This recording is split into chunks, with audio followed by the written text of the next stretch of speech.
Salut Josh ici. Aujourd'hui dans The Infographics Show, on se pose la question que tout le monde se pose. Un cartel de la drogue pourrait-il faire passer de la contrebande au-delà de la grande muraille de Chine? Qui invente ces trucs? Rappelez-moi de virer mon agent. Parce que nous sommes dévoués à l'authenticité, nous avons envoyé Henry, l'un de nos scénaristes les plus remplaçables, dans le fin fond de Juarez pour demander aux membres du cartel ce qu'ils en pensaient. Nous sommes sans nouvelles de lui depuis quelques semaines, mais il a pu nous transmettre des notes de recherche détaillées, et peut-être un annulaire sur la façon dont les opérations modernes de trafic de drogue peuvent relever ce défi. C'est l'essentiel. Option 1. D'accord, c'est l'option la plus logique à laquelle j'ai pensé. Creuser un tunnel.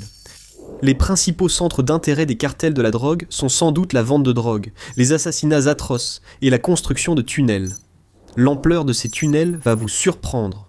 En 2022, la patrouille frontalière américaine a trouvé un tunnel sous la frontière entre le Mexique et la Californie, profond de 6 étages et long comme 6 terrains de football.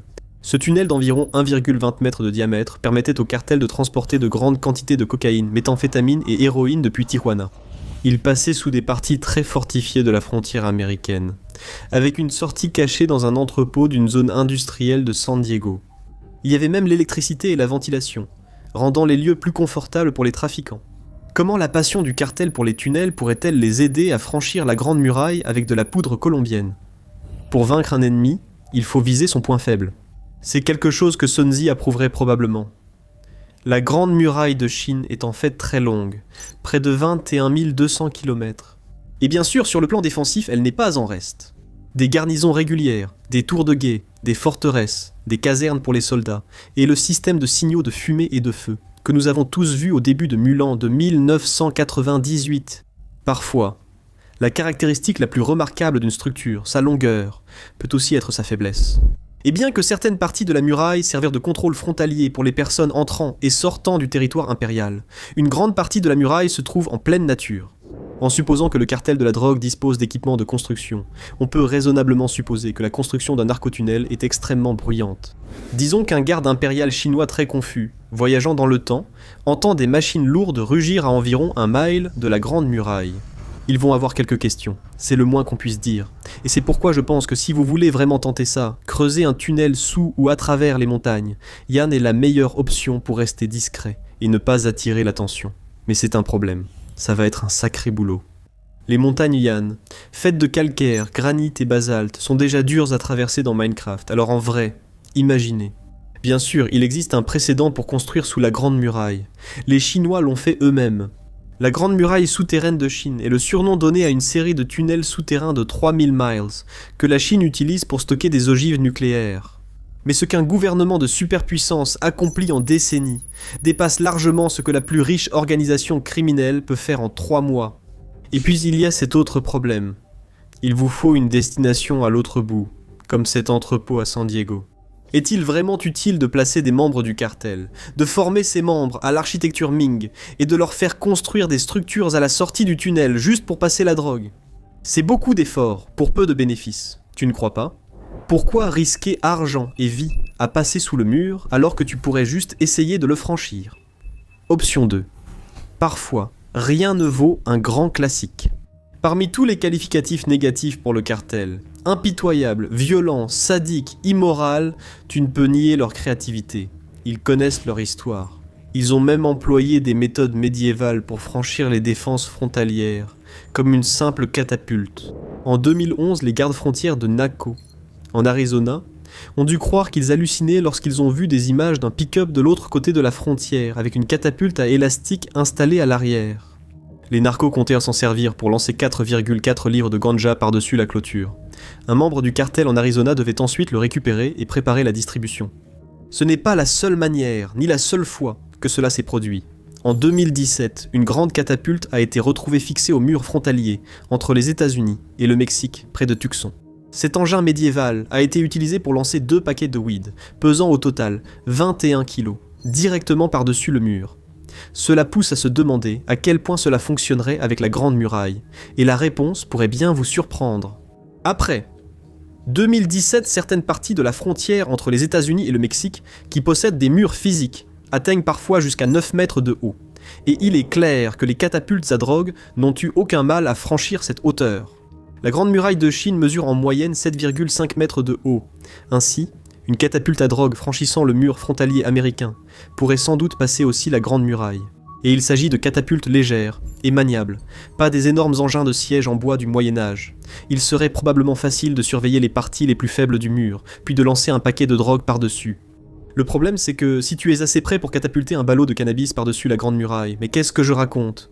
Tu es aussi assez près pour prendre une balle en pleine figure. Alors, que faire si tu veux quand même lancer une cargaison de drogue par-dessus le mur, mais en gardant une distance de sécurité avec les autorités en patrouille? J'y ai aussi pensé. Heureusement, les cartels ont une solution pour ça.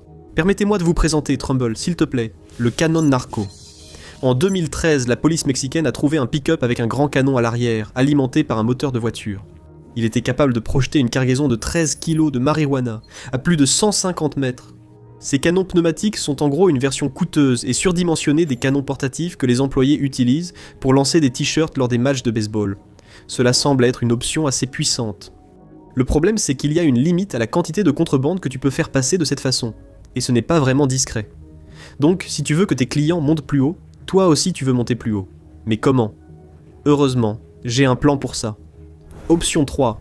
L'ULM est objectivement l'une des meilleures options de la liste, et c'est aussi l'une des méthodes les plus efficaces et diaboliquement difficiles à intercepter.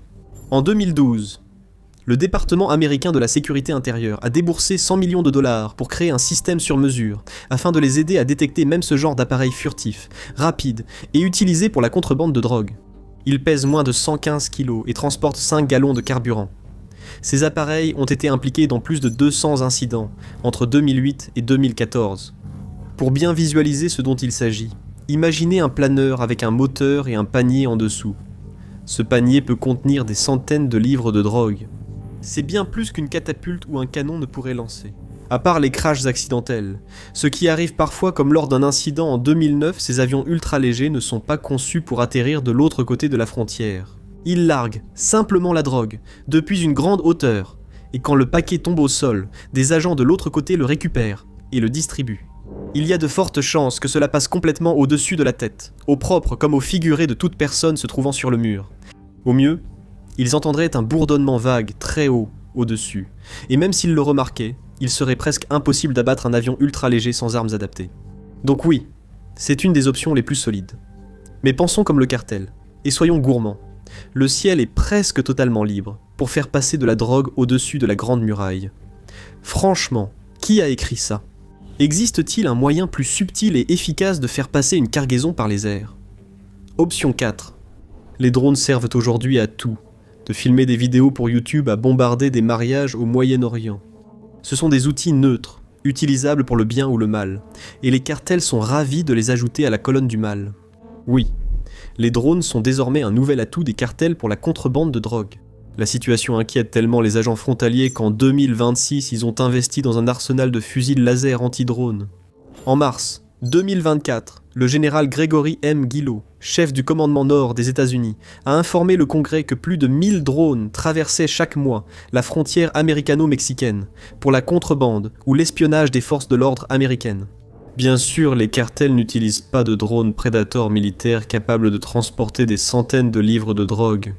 En 2017, un homme a été arrêté pour avoir utilisé un drone afin de transporter 12 paquets de méthamphétamine, une quantité loin d'être industrielle. La question de la quantité reste cruciale avec les drones. Au lieu d'un unique avion ultra léger, ils pourraient envoyer simultanément des centaines de petits drones bon marché, chacun transportant un petit colis de drogue. Les drones peuvent aussi servir à distraire des personnes sur le mur, rendant d'autres livraisons de drogue plus efficaces. Il existe même des précédents d'usage offensif de drones. En octobre 2025, un drone de cartel a frappé le bureau du procureur à Tijuana. Qui peut dire qu'il ne pourrait pas aussi parsemer la Grande Muraille de mini-explosifs mortels? Mais bon, juste pour explorer chaque élément de ce scénario complètement délirant, regardons ça de l'autre côté. Et si le cartel n'avait pas tous les avantages technologiques pour contourner la sécurité de la Grande Muraille? N'oubliez pas de mettre un j'aime, de partager et de vous abonner.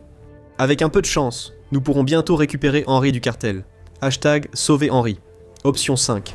Comme l'a chanté Katy Perry. Bébé, tu es un. Désolé. Non, je n'y arrive pas. Désolé. Il y a des humiliations que je refuse.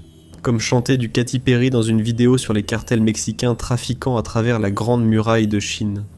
En résumé, La Chine a inventé la poudre à canon, et a été la première à l'utiliser de façon innovante.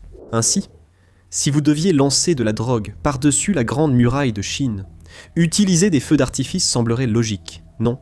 Heureusement, avant d'être emmené dans le sous-sol d'une planque de cartel à Sinaloa, Henry a pu dresser une liste de feux d'artifice militarisés, utilisés dans l'histoire. Il y a le Ki-Huo, également connu sous le nom de Rising Fire, qui est une fusée à usage unique assez basique. En théorie, cela pourrait transporter un petit paquet de drogue vers le haut, mais on ne peut pas contrôler la destination de la fusée. Il y a aussi la possibilité que la fusée explose et détruise le paquet de drogue. Le Huobao, qui est essentiellement un pétard en papier, serait complètement inutile à ses fins. Le Huoshu, ou souris de feu, serait aussi inutile car c'est un feu d'artifice volant de façon imprévisible. Il en va de même pour le Feiyan, l'hirondelle volantée, qui suit aussi le principe du « ne jamais révéler ton prochain mouvement ». Toutefois, les feux d'artifice ne remplacent pas la technologie moderne. Donc, sans la technologie, ce qu'il faut, c'est la bonne vieille ingéniosité humaine. Et comment exactement le cartel se spécialise-t-il là-dedans? Option 6. La grande muraille de Chine servait de garnison, d'outil de dissuasion contre les ennemis, et de poste frontière pour les personnes entrant sur le territoire impérial. Épicentre du commerce en Asie, l'endroit voyait sans doute beaucoup de passages, si les gardes impériaux sur la muraille leur accordaient un laissez-passer. Si vous cherchez un moyen simple de faire passer de la drogue à travers la grande muraille, et que votre morale est aussi souple que celle d'un narcotrafiquant, il existe une option utilisée depuis des décennies, les mules humaines. C'est la technique du body packing, des drogues cachées, sur ou dans le corps d'une personne franchissant un contrôle. La méthode la plus sûre consiste à attacher la drogue à l'extérieur, fixée sur le corps de la mule. Aujourd'hui, des chiens renifleurs de drogue sophistiqués rendent cette méthode plus risquée pour la marchandise et la mule. Ainsi, les problèmes modernes exigent des solutions modernes. Pour éviter le risque de perdre une grande quantité de cocaïne, d'héroïne ou de méthamphétamine coûteuse, les paquets de drogue sont placés dans des préservatifs, puis la mule les avale ou les insère par voie rectale. Ajoute ça à ton profil LinkedIn. Bien sûr, il y a de nombreux risques graves pour la santé. Si la mule digère le préservatif ou bouge d'une manière qui le fait éclater, elle recevra une dose mortelle de drogue qui risque de la laisser morte dans la file d'attente au poste de contrôle. C'est sans doute un risque que le cartel accepterait, surtout puisqu'ils le font souvent. Si un groupe de mules commence à écumer et convulser au sol tandis que les gardes s'interrogent, ce n'est pas le genre de choses qui inquiète le cartel. Il y a toujours plus de drogue, et il y a toujours plus de mules. C'est tout ce qui compte vraiment. Mais l'estomac humain n'est pas extensible, n'est-ce pas? Cela réduit la quantité de drogue que le cartel peut passer en contrebande et donc leur profit, ce qui n'est vraiment pas amusant. Comment le cartel pourrait-il utiliser des mules humaines pour transporter plus de drogue au-delà de la grande muraille de Chine? Pour ça aussi, ils ont heureusement mis au point une méthode sournoisement ingénieuse. L'option 7. Il n'y a presque rien dans lequel le cartel ne cacherait pas de la drogue. J'ai découvert cela en cours de route. Ça passe très vite du surprenant au dégoûtant, comme aucun garde de la grande muraille ne s'y attendrait. Vous doutez? Ne vous en faites pas, vous verrez. Voici quelques exemples parmi les plus fous découverts lors de mes recherches. En 2016, un cartel de la drogue a caché de la cocaïne dans des implants mammaires, qui venaient d'être implantés chirurgicalement dans le corps d'une mule. Sauf si un garde soupçonne une personne très plantureuse, cela passerait sûrement inaperçu. La même année, une livre de méthamphétamine fut cachée dans un burrito. Un an plus tard, en 2018, la police portugaise a intercepté une énorme quantité de cocaïne dissimulée à l'intérieur d'ananas évidés.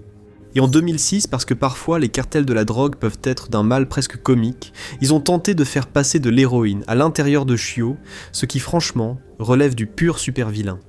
Vous doutez encore de la créativité des cartels pour dissimuler leurs marchandises? J'ai d'autres exemples. Au fin fond du Texas, un cartel de la drogue a caché 680 kilos de marijuana à l'intérieur de noix de coco évidées. Le cartel a aussi caché de la drogue dans des roues, de fausses béquilles, des serpents morts, du guacamole, des bonbons, des bouteilles de shampoing pour chevaux, de la confiture de fraises, de fausses carottes, du vrai brocoli, des poissons koi, et pratiquement tout ce que vous pouvez imaginer. Le cartel n'aurait sans doute pas besoin de beaucoup de temps pour repérer les produits les plus anodins, puis chercher qui accepterait d'ajouter un petit complément de revenus grâce au cartel. Maintenant, posons-nous une grande question. La grande muraille de Chine a-t-elle une autre faiblesse que nous oublions? Option 8. Par voie terrestre, aérienne, et oui, par les rivières et par la mer, les cartels feront littéralement tout ce qu'ils doivent faire pour acheminer leur drogue jusqu'à leurs clients. Et cette option consiste à exploiter une faiblesse dont vous n'aviez probablement même pas connaissance. Nous avons mentionné plus tôt que la Grande Muraille de Chine s'étend sur une distance absurde à travers le pays, d'où son nom. Elle traverse beaucoup de terrain d'un bout à l'autre. Cela signifie qu'elle va croiser une rivière à un moment donné. Les trafiquants des cartels ont perfectionné 2 moyens de faire passer la drogue sur l'eau, dont les bateaux des narcotrafiquants. Encore plus digne d'un méchant de James Bond, il y a les sous-marins des narcotrafiquants. Les narcobateaux sont exactement ce que vous imaginez, donc inutile d'en parler davantage. À l'image des contrebandiers d'alcool de l'époque de la Prohibition, ces hors-bords rapides sont conçus pour échapper, et franchir les barrages mis en place par les gardes-côtes. Ils seront probablement assez efficaces pour franchir l'écluse de Jumanco, mais les narcos restent vulnérables. Avec un narco sous-marin, c'est beaucoup moins un problème. Ces engins modernes sont presque entièrement submersibles. Aucune autre méthode ne permet aux cartels de transporter autant de marchandises que ces narcos sous-marins. En 2026, un narco sous-marin a été intercepté avec un peu plus de 4 tonnes de cocaïne à son bord. Combien de personnes faudrait-il pour cacher autant de cocaïne dans des préservatifs dans leur rectum ? Malgré tout, cela demande beaucoup d'efforts, non ? Je pense qu'il y a 2 autres options que le cartel pourrait utiliser. Et il n'aurait pas besoin d'un sous-marin pour le faire. Et croyez-moi quand je dis que ce sont 2 classiques du cartel. Option 9. Quand il s'agit de pouvoir, il faut se rappeler la règle d'or. Celui qui a l'or fait la loi. Les cartels sont surtout médiatisés pour leur violence, ce qui est intentionnel. Les meurtres et actes de torture servent en réalité de communication. Ils résolvent souvent les problèmes discrètement, en soudoyant ou menaçant des responsables pour faciliter leurs activités criminelles. C'est la raison pour laquelle, sur une échelle de 0 à 100, où 0 signifie très corrompu, et 100 signifie très intègre, le Mexique a récemment obtenu un score de 27, ce qui n'est vraiment pas bon. Les cartels savent que, même si les systèmes peuvent les arrêter, un système reste aussi fort que son maillon le plus faible. Ces types ont un 6e sens pour savoir exactement qui est cette personne et comment l'exploiter. Il n'y a aucune raison pour que transposer la situation à la Grande Muraille soit différent. Les fonctionnaires gouvernementaux faibles seraient identifiés et soudoyés, et les agents subalternes des forces de l'ordre seraient manipulés pour détourner le regard. Ce qui nous amènerait à nous demander, qui gagnerait dans l'option 10 ? Ah, maintenant, on est de retour dans le vif du sujet. Voilà du pur style infographic show. Qui l'emporterait dans une attaque totale ?